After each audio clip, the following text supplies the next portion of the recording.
Martin Levi van Creveld is an Israeli military historian and theorist. Life and career. Van Creveld was born in the Netherlands in the city of Rotterdam to a Jewish family. His parents, Leon and Margaret, were staunch Zionists who had managed to evade the Nazis during World War II. One of Creveld's uncles and several cousins were killed in the Holocaust. In 1950, his family emigrated to Israel, and Creveld grew up in Ramat Gan. He was drafted to the Israel Defense Forces and served in logistics, but was soon granted an early discharge for medical reasons due to his cleft palate. From 1964 to 1969, he studied history at the Hebrew University of Jerusalem and earned an M.A. From 1969 to 71, he studied history at the London School of Economics and received a Ph.D. Van Creveld's doctoral dissertation on Hitler's strategy in the Balkans during the early years of World War II was later published as a book. After completing his Ph.D. in 1971, Van Creveld returned to Israel and began teaching at the Hebrew University of Jerusalem. He became a professor in 1988.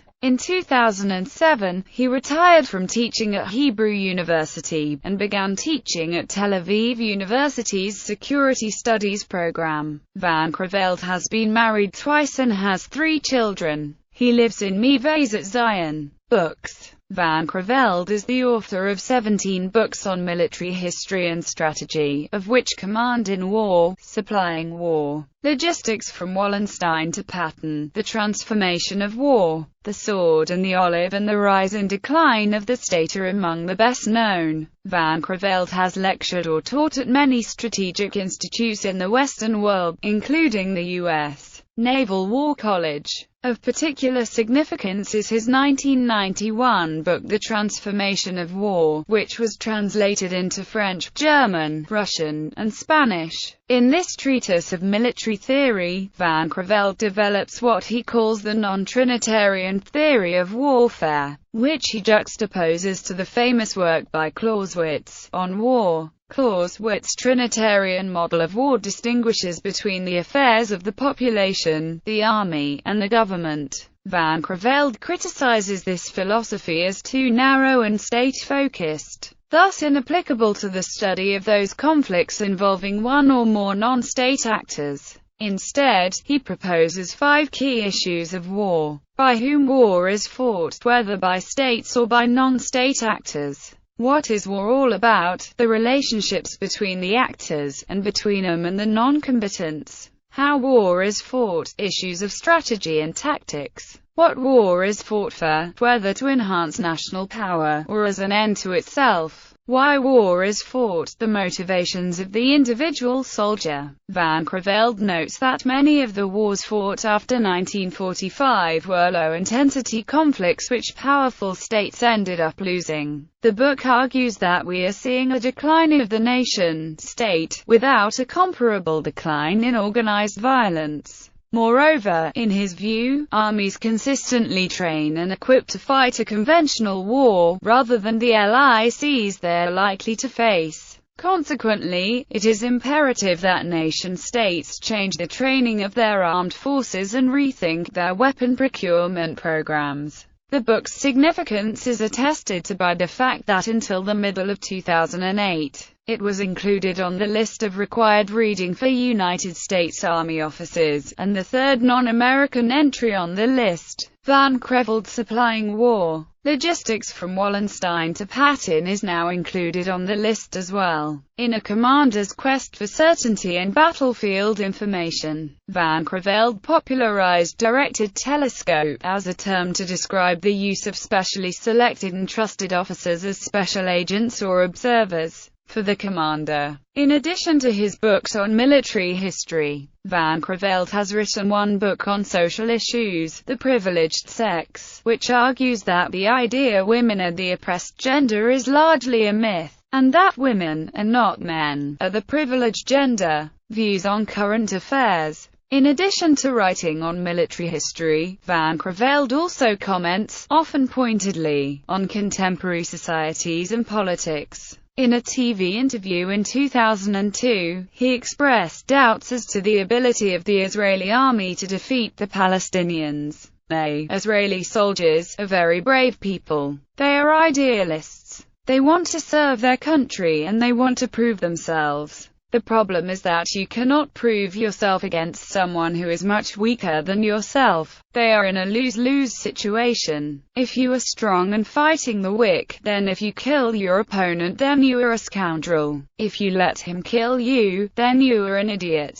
So here is a dilemma which others have suffered before us, and for which, as far as I can see, there is simply no escape. Now the Israeli army has not by any means been the worst of the lot. It has not done what, for instance, the Americans did in Vietnam. It did not use napalm. It did not kill millions of people. So everything is relative, but by definition, to return to what I said earlier, if you are strong and you are fighting the weak, then anything you do is criminal. In a September 2003 interview in Elsevier, a Dutch weekly, on Israel and the dangers it faces from Iran, the Palestinians and world opinion, Van Creveld stated, "We possess several hundred atomic warheads and rockets and can launch them at targets in all directions, perhaps even at Rome. Most European capitals are targets for our air force. We have the capability to take the world down with us. And I can assure you that that will happen before Israel goes under." In the 21st of August 2004 edition of the International Herald Tribune, Van Creveld wrote, "Had the Iranians not tried to build nuclear weapons, they would be crazy." In 2005,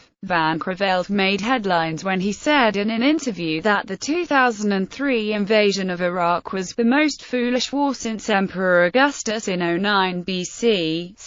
Sent his legions into Germany and lost them, a reference to the Battle of the Teutoburg Forest. His analysis included harsh criticism of the Bush administration, comparing the war to the Vietnam War. Moreover, he said that Bush deserves to be impeached and, once he has been removed from office, put on trial. In 2007, Van Creveld commented that Iran is the real victor in Iraq, and the world must now learn to live with a nuclear Iran the way we learned to live with a nuclear Soviet Union and a nuclear China. We Israelis have what it takes to deter an Iranian attack. We are in no danger at all of having an Iranian nuclear weapon dropped on us. Thanks to the Iranian threat, we are getting weapons from the US and Germany. Van Creveld viewed the Second Lebanon War as a strategic success for Israel and a Hezbollah defeat. He was also highly critical of the Winograd Commission's report for its failure to note the many successes brought about by Israel's military campaign. He noted that Hezbollah had the fight knocked out of it, lost hundreds of its members, and that the organization was thrown out of South Lebanon, replaced by a fairly robust United Nations peacekeeping force. He also noted that as a result of the war, Israel is experiencing a level of calm on its Lebanon border not seen since the mid-1960s. More recently, in an article published in Infinity Journal in June 2011, titled "The Second Lebanon War: A Reassessment," Martin Van Creveld argued that, contrary to the common view, and despite clumsy, heavy-handed, and slow ground operations,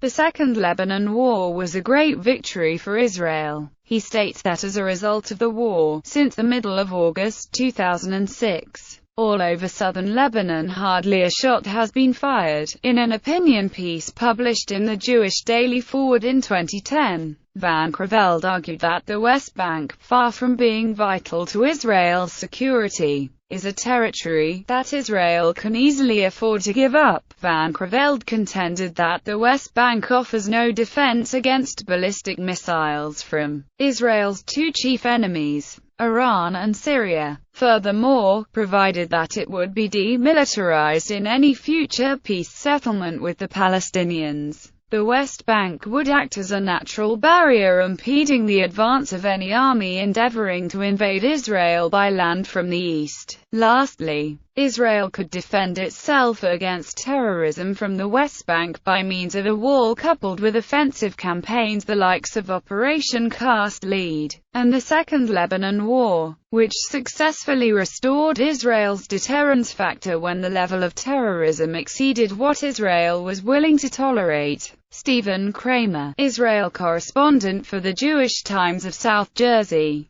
disputed the accuracy and relevance of figures cited by van Creveld in relation to Israel's GDP and arms exports. Kramer, who lives in the Sumerian settlement of Alfei Menashe, also argued that the Israeli army plays a crucial role fighting terrorism in the West Bank, whereas its absence could precipitate a Hamas takeover similar to the one that occurred in the wake of Israel's withdrawal from Gaza in 2005. Hamas won the Democratic Palestinian election of 2006. In an article co-authored with Cambridge researcher of Middle East and history Jason Pack, addressing the 2011 Libyan civil war, van Creveld challenged the media's tendency to portray the circumstances in Libya as being largely equivalent to those that formed the backdrop to the overthrow of Ben Ali in Tunisia and Mubarak in Egypt earlier in the year. The remarkable spread of the 2011 Arab revolts across the face of North Africa causes many journalists to portray the current Libyan uprising as fueled by similar factors to those at play in neighboring Tunisia and Egypt.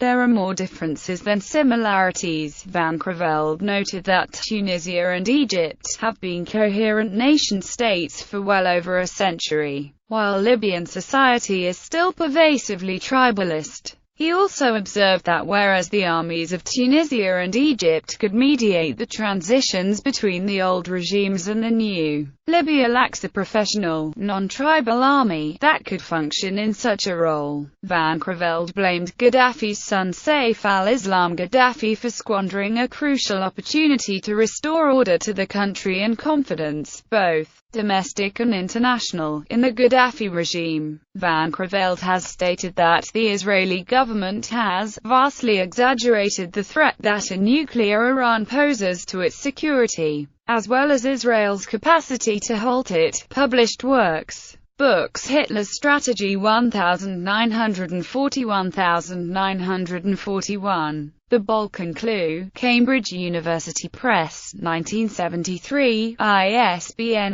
0-521-20143. 8 Military Lessons of the Yom Kippur War. Historical Perspectives, Beverly Hills. Sage Publications, 1975, ISBN 0-8039-0562-9. Supplying War Logistics from Wallenstein to Patton. Cambridge University Press, 1977, ISBN 0-521-21730-X. Fighting Power. German and U.S. Army Performance, 1939–1945. Westport, Con. Greenwood Press, 1982, ISBN 0-313-23333-0. Command in War. Cambridge, Massachusetts. Harvard University Press, 1985, ISBN 0-674-14440-6. Technology in War. From 2000 BC to the Present. New York. Free Press, 1989, ISBN 0-02-933151-X. The Training of Officers. From Military Professionalism to Irrelevance. New York. Free Press, 1990, ISBN 0-02-933152-8. The Transformation of War. New York. Free Press, 1991, ISBN 0-02-933155-2. Nuclear Proliferation and the Future of Conflict. New York. Free Press, 1993, ISBN 0-02-933156-0. Air Power and Maneuver Warfare, with contributions from Kenneth S. Brower and Stephen L. Canby, Alabama. Air University Press, 1994, ISBN 1-58566-050-7. The Encyclopedia of Revolutions and Revolutionaries. From Anarchism to Joe and Larry, New York. Facts on File, 1996, ISBN 0-8160-3236-X. The Sword and the Olive. A Critical History of the Israeli Defense Force, New York. Public Affairs, 1998, ISBN 1-891620-053. The Rise and Decline of the State, Cambridge University Press, 1999, ISBN 0-521-65629-X. The Art of War, War and Military Thought, London. Castle, 2000, ISBN 0-304-35264-0. Men, Women, and War, London. Castle & Co., 2001, ISBN 0-304-35959-9. Moshe Dayan, London.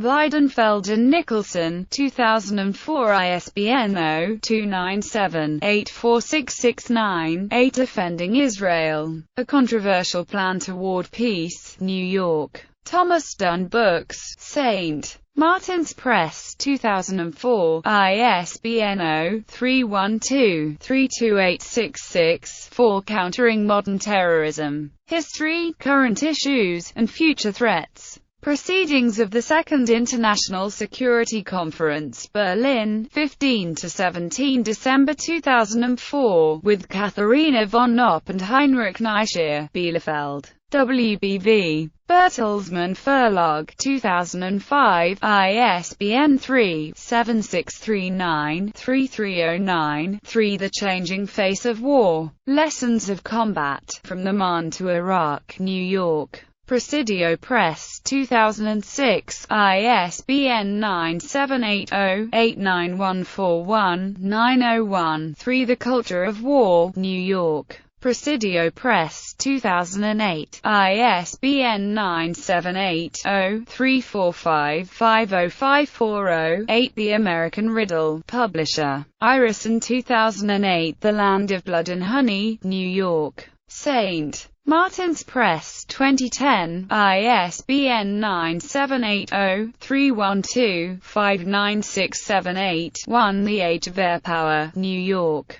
Public Affairs, 2011, ISBN 978-1-58648-981-6. The Privileged Sex, North Charleston, South Carolina. CreateSpace Independent Publishing Platform, 2013, ISBN 978-1484983-126. War Games. From Gladiators to Gigabytes, Cambridge, Cambridge University Press, 2013, ISBN 978-1-107-03695-6. Conscience, A Biography, London, Reaction, 2015, ISBN 978-1-78023-454-0. Equality, The Impossible Quest, Helsinki, Castelia House, 2015. Selected articles, Through a Glass, Darkly. Some Reflections on the Future of War, Defense and the National Interest website, 2000. Into the Abyss, Defense and the National Interest website, 2004. Why Iraq Will End as Vietnam Did, LewRockwell.com, the 18th of November 2004. Sharon on the Warpath.